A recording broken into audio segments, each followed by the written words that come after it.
Tinanong ako ng client ko, bigyan ko daw siya ng rason bakit ako titira sa Linville Residences.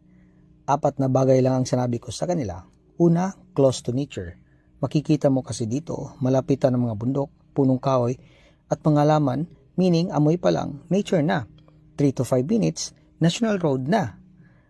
At makikita mo rin dito si Haring Araw. Pangalawa, mayaman sa kultura at kasaysayan ang lugar na ito at maraming historical sites, tourist destination, spring at mga beaches. At maranasan mo rin ang magagandang kultura ng mga Cebuano. Pangatlo, malapit sa mga amenities, lalo na yung Second International Airport. Dito rin malapit itayo yung MEPS 4. Sabi din ng ating Pangulong PBBM, Cebu Railway System Project, which is tinututukan ng ating magaling mga Gobernadora Gwin Garcia. The Panay Railway Project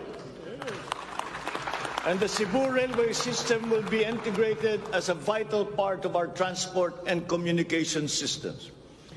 We will also continue to improve our roads and transportation systems in key cities throughout the country through various projects such as the Pang-apat, Cebu Bus ano Rapid po ang Transit, kuha mo dito sa Linville Davao High Residences or Priority sabihin Bus natin System, return of investment? Ilocos Norte Transportation Hub. Dahil sa mga